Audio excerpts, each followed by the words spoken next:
Palestina en tiempo de Jesús tenía una división de 3 reinos: Galilea por el norte, Samaria en el centro y en el sur Judea con su capital Jerusalén.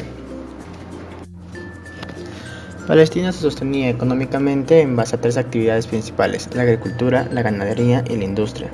Dentro de la agricultura, los cultivos principales eran el trigo, la cebada, los higos, el olivo y la viña. La ganadería resultaba más bien deficitaria en Palestina. Abundaban las ovejas y los corderos en Judea. No necesariamente eran utilizados para el culto. En algunas regiones había ganado bovino, pero generalmente era en la zona del norte. La industria. En este ámbito sobresalía la pesca, la construcción, la hiladura, la fabricación textil, la industria del cuero y la alfarería. Gran parte de la población judía tenía como forma de trabajo el artesanado. El judaísmo de la época tenía una gran estima por las profesiones. Quien no enseña un oficio a su hijo es como si le enseñara el bandidaje. Las profesiones más comunes dentro del pueblo judío eran el sastre, fabricante de sandalias, carpintero, zapatero, curtidor, arquitecto y herrero. Todas estas profesiones eran oficios preciados. Sin embargo, también existían los oficios despreciados, por ejemplo, los pastores, cobradores de impuestos, carniceros. Oficios despreciados por ser sucios, por ser notoriamente fraudulentos o por relacionarse con las mujeres. Gran parte de los ingresos económicos que obtenían los judíos en sus trabajos estaban destinados a los impuestos, ya que los romanos les exigían a sus tierras dominadas ciertas obligaciones, obligándolos a pagar 2 tipos de impuestos: impuestos directos que iban al imperio y los impuestos indirectos que iban a las autoridades locales, sacerdotes y reyes. Los recaudadores o cobradores de impuestos, quienes recaudaban los impuestos de los territorios gobernados por Roma, eran odiados por ser corruptos y abusar de la población. Muchas personas se veían en la obligación de vender todo lo que tenían o venderse a sí mismos como esclavos con tal de pagar los tributos elevados que les imponía el imperio y les imponía el templo. Muy bien, vamos a hablar de quiénes eran específicamente los ricos en el tiempo de Jesús. Los vamos a dividir en 3 secciones. Para empezar, hablaremos sobre la corte. El pueblo judío en tiempos de Jesús vivió bajo los auspicios de la familia herodiana, primero con Herodes el Grande, luego con sus hijos. Hubo una corte que rodeaba al príncipe o rey. Esta corte dirigía la vida oficial. Los reyes y príncipes solían gozar de buen número de mujeres, como Herodes el Grande, que tuvo 10. Junto a ellas también disponía de numeroso harén de concubinas. Vivían también en palacio toda la familia del rey o príncipe, y eran frecuentemente invitados a palacio todos los amigos y parientes, por muy lejanos que fueran del monarca. Estos palacios reales estaban servidos por una vasta tropa de guardias, porteros, sirvientes, asistentes de cámara, ministros, cancilleres, guardaespaldas, compañía, músicos y todo un largo etcétera. Este séquito evidentemente no bebía todo él al mismo tren que los dirigentes, pero sí gozaba de una envidiable posición social. Junto a la corte del soberano había también otras cortes menores, que también se hallaban en palacio y tenían su propio séquito y su particular servicio. Estos mandatarios percibían grandes cantidades de impuestos. Pero a pesar de estos ingresos, los monarcas eran incapaces de hacer frente a sus gastos. Herodes poseía también una impresionante fortuna privada, e hizo grandes riquezas con la confiscación de los bienes de muchos nobles. Además, había un estrato superior aristocrático, que estaba conformado por los sacerdotes y sus familias, en su mayoría saduceos. Los saduceos eran sacerdotes políticos que en mayoría se dedicaban a su tarea político más que de religión. Obtenían sus ingresos del tesoro del templo, de las tierras de su propiedad, del comercio del templo y del nepotismo en la designación de sus parientes para ocupar las magistraturas directivas, lo que aumentaba la riqueza de la familia. En las familias de los sumos sacerdotes imperaba un lujo enorme, pertenecían por lo general a las familias más ricas de toda Palestina. Además de los sacerdotes, pertenecen al estrato superior de los ricos los grandes comerciantes y los grandes terratenientes, que estaban representados como ancianos en el Alto Consejo, el Sanedrín, y que en su mayor parte vivían en Jerusalén o en cercanías, así como los arrendatarios de impuestos. Estos últimos no eran funcionarios oficiales, sino comerciantes que adquirían del Estado romano en arriendo el derecho a la recaudación de impuestos.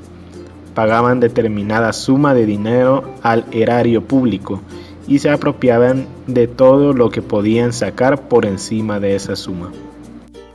¿Alguna vez nos hemos cuestionado sobre el tema de los ricos en tiempos de Jesús? Y surgen algunas cuestionantes, como por ejemplo, ¿qué pensaba Jesús de los ricos? ¿Cómo actuaba frente a ellos? ¿Les obligaba a dar todo su dinero a los necesitados? ¿Les aconsejaba lo que debían de hacer con sus posesiones? Jesús, al incitar a renunciar a las riquezas, ¿apunta hacia la carencia? ¿Incita a ingresar en el vacío y la nada? Jesús apunta más bien a conseguir una riqueza infinitamente mayor. Solo quien se ha despojado de riquezas, de ambiciones, de poder, de falsas ilusiones, de odio, podrá entender mejor las riquezas del cielo. Jesús no viene a empobrecer al hombre, pero sí a sustituir una riqueza pasajera por la gran riqueza de Dios. Todos nuestros bienes debemos usarlos en tanto cuantos nos lleven a Dios, con rectitud, moderación, desprendimiento interior. Al mismo tiempo son medios para llevar una vida digna y para ayudar a los demás y los más necesitados. Lo que Jesús recrimina en el apego a las riquezas y convertirlas en fin en sí mismas. Hay expresiones de Jesús en los evangelios bastante desconcertantes sobre las riquezas y sobre los ricos. Por ejemplo, hijos, cuán difícil es entrar en el reino de Dios para los que confían en las riquezas. Más fácil es que pase un camello por el ojo de una aguja que un rico entre en el reino de Dios. Eso lo encontramos en Marcos 10:24. O aquella reconocida frase: no podéis servir a Dios y al dinero. Mateo 6:24, Lucas 16:13. Vamos a tocar 3 puntos importantes en el mensaje de Jesús ante las riquezas. El primero será Jesús ante los bienes materiales. El segundo, Jesús ante los ricos. Y el tercero, juicio de Jesús sobre las riquezas. Jesús ante los bienes materiales. Jesús era una persona pobre, nace de una familia sin grandes recursos y en condiciones pobres, e incluso no pudieron ofrecer un cordero a falta de recursos. Lucas 2:24. Y cuando llaman bienaventurados a los pobres, Mateo 5:3, está llamando felices a quienes son despreciados interiormente, a aquellos que ponen toda su confianza en Dios, porque todo lo esperan de Él. Pobre es sinónimo del que tiene el corazón vacío de ambiciones y preocupaciones, de quienes no esperan la solución de sus problemas, sino de solo Dios. Y sobre la pobreza en la Biblia es sinónimo de hambre, de sed, de llanto, de enfermedad, trabajos y cargas agobiantes, alma vacía, falta de apoyo humano. Jesús era pobre en ese sentido, apoya su vida en Dios, su Padre. Gracias a esa libertad interior, Jesús puede disfrutar de los bienes moderada y alegremente. Es tan libre que está por encima de las apetencias, ansiedades y vanidades. Por eso sabe gozar de las cosas y a la vez prescindir de ellas, para seguir su misión y su preferencia por Dios Padre. Goza de un banquete en Lucas 7, 36 al 49, en Juan 2, del 1 al 12, pero también se priva de lo material cuando se lo pide su misión. Lo vemos en Juan 4, del 31 al 32. disfruta preparando un almuerzo a sus íntimos. Lo vemos en Juan 21, del 9 al 12. Les defiende cuando los fariseos les acusan de arrancar espigas, pues tenían hambre. Mateo 12, del 1 al 8. Jesús no viene de la miseria, tiene su vida asegurada, pues en el grupo de los apóstoles había una bolsa común. Lo vemos en Lucas 8, del 1 al 3 y en Juan 12, 6. Compraban alimento, lo vemos en Juan 4, 8. Y se hacían limosna con parte de los bienes, en Juan 13, 29. Es decir, Cristo tiene bienes y los administra. Participa en banquetes y fiestas y sabe cooperar con el vino generoso en las bodas de Canaán, Juan 2, del 1 y siguientes. Y estos mismos goces sanos los desea para los demás. De ahí su hermoso y gratuito gesto de la multiplicación de los panes. Lo vemos en Mateo 15, 15 y en Juan 6, del 1 al 15. Por otro lado, también acepta regalos, incluso costosos. Lo vemos en Juan 12, del 1 al 8. Y sin embargo, Cristo alcanza con su gloriosa resurrección la máxima riqueza que va distribuida a todos. Lo vemos en Mateo 28, 18. Sigue siendo pobre porque no posee las riquezas materiales, sino la de Dios. Entonces muchos nos preguntamos, ¿cuál fue entonces la postura de Jesús frente a los bienes materiales? La enseñanza central de Cristo en lo económico es esta: relativización del dinero. A Jesús le interesa mucho más cómo se usa lo que se tiene y cuánto se tiene. Y sobre todo, le importa infinitamente más lo que se es que lo que se tiene. Jesús quiere dar a entender que la verdadera riqueza es la interior, la del corazón. La riqueza material nos debe ayudar a ser ricos en generosidad, desprendimiento y solidaridad. Al decir que Jesús consideraba las riquezas como relativas, no significa que Jesús fuera un adorador romántico de la pobreza, en sentido material. No es que Jesús quiera la pobreza material, que se convierta en miseria. No. Por eso, su mensaje es bien claro. Todos somos hermanos y debemos compartir lo que tenemos, para que nadie sufra esa pobreza material. Si no tenemos caridad, no somos nada. Eso lo vemos en 1 Corintios 13:1. La postura de Jesús frente a las riquezas es de una gran libertad interior. Jesús no está apegado a ellas, no está esclavizado a ellas, no está obsesionado por ellas. Vive la pobreza como ese desapego interior de todo. Por eso Jesús insiste en que lo material es perecedero y lo sobrenatural es eterno. Así se entiende porque no toma posesión ante quien le pide juicio sobre lo material. Eso lo vemos en Lucas 12, 14.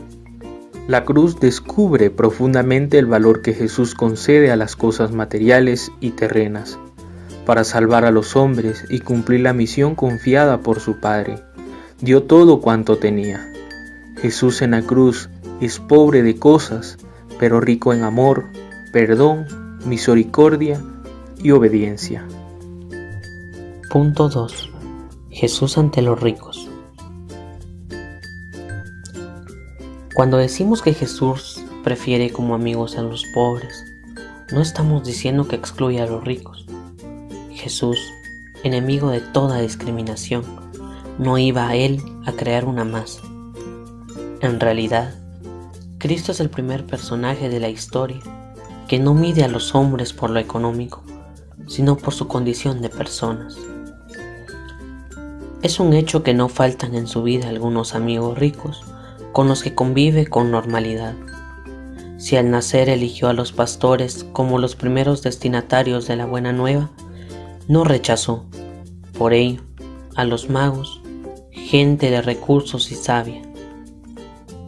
Y sus apóstoles eran la mayoría de pescadores. No lo era Mateo, que era rico y tenía mentalidad de tal. Y Jesús no rechaza invitaciones a comer con los ricos. acepta la entrevista con Nicodemo, cuenta entre sus amigos a José de Arimatea, tiene intimidad con el dueño del cenáculo, gusta de descansar en casa de un rico, Lázaro, y, entre las mujeres que le siguen y le ayudan en su predicación, figura la esposa de un funcionario de Herodes. Tampoco rehúsa el ser enterrado en el sepulcro de un rico. Jesús ama a todos, pobres y ricos. Conocemos su relación con Simón, el fariseo, y con Nicodemo, doctor de la ley. El rico José de Arimatea es mencionado expresamente entre sus discípulos. En sus viajes lo seguían Juana, mujer de Cusa, procurador de Herodes, Susana y otras muchas que le servían con sus bienes. Por lo que podemos juzgar, sus apóstoles no pertenecían a la más baja clase sociales, sino como Jesús mismo a la clase media. Más que a la riqueza en sí o a los ricos, Jesús combate la actitud de apego frente a esas riquezas. Jesús veía en la mayor parte de fariseos y saduceos representantes de la clase rica y dirigente del país. Las funestas y alarmantes consecuencias del culto a Mamón, lo que les impedía seguirle manteniéndose alejados del reino de los cielos, no era la riqueza en sí, sino su egoísmo duro, su orgullo, su apego a ella, a sus privilegios. Cuando Jesús llama la atención a los ricos, es porque el rico, apegado a las riquezas, no siente necesidad de nada, pues lo tiene todo, y no desea que cambien las cosas para seguir en su posición privilegiada. A quien le falta siente nostalgia de Dios y le busca. Es un hecho que Jesús, frente al pobre y necesitado, lo primero que hacía era la liberación de su problema o dolencia, y solo después venía la exigencia de conversión, mientras que, frente al bien situado y rico, lo primero que le impedía era la exigencia de conversión, y solo cuando esta conversión se manifestaba en obras de amor a los demás, anunciaba la salvación. Por eso Jesús no condena sin más al rico, ni canoniza sin más al pobre. Pide a todos que se pongan al servicio de los demás. Para Jesús el verdadero valor es el servicio. Por lo mismo, la salvación del pobre no será convertirle en rico y la del rico robarle su riqueza, sino convertir a todos en servidores, descubrir a todos la fraternidad que cada uno ha de vivir a su manera. Punto 3. Juicio de Jesús sobre las riquezas. No obstante lo dicho, Jesús anuncia el peligro y riesgo de las riquezas. Aquí la palabra de Jesús no se anda con rodeos. Para Jesús la riqueza, como vimos, no es el mal en sí, pero le falta muy poco. La idolatría del dinero es mala porque aparta de Dios y aparta del hermano. Así se explican las palabras de Jesús. Esto nos dice Mateo y Lucas. No se puede amar y servir a Dios y a las riquezas. La preocupación por la riqueza, casi inevitable, ahoga la palabra de Dios, nos dice Mateo. Es sinónimo de malos deseos, nos menciona Marcos. El que atesora solo riquezas para sí es sinónimo del condenado, nos dice Lucas.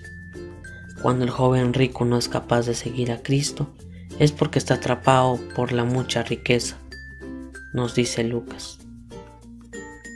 La crítica de Jesús al abuso de la riqueza se basa efectivamente en el poder totalizador y absorbente de ésta. La riqueza quiere ser señora absoluta de aquel a quien posee. Por eso, Jesús pone en guardia sobre la salvación del rico. Será difícil la salvación de aquel que haya vivido solo para la riqueza, de la riqueza con la riqueza, despreocupado del amor a Dios y al prójimo. Haría falta un verdadero milagro de Dios para que consiga la salvación. Esto nos dicen Mateo, Marcos y Lucas. Esta es la razón por la que el rico tiene que volver a nacer, como sucedió a Zaqueo. Tiene que compartir si quiere salvarse, cosa que no hizo el rico Epulón. Tiene que aceptar la invitación de Dios al convite de la fraternidad y no hacer oídos sordos, como hicieron los egoístas descorteses, que prefirieron sus cosas y por eso no entraron en el banquete del reino, nos dice Lucas. Es un error pensar que la vida es un ascenso hacia la fortuna material para gozar de los bienes en el más allá. Qué diversos son los bienes que nos alcanzó Cristo con su resurrección. Él nos consigue la verdad, la libertad, la sinceridad, la comprensión, la satisfacción de no tener ansiedades, la paz, el perdón y sobre todo la riqueza de las riquezas, el cielo. Y por ese cielo es necesario vender todo y así comprarlo. Mateo 13 del 44 al 46. Es la mejor inversión de la vida.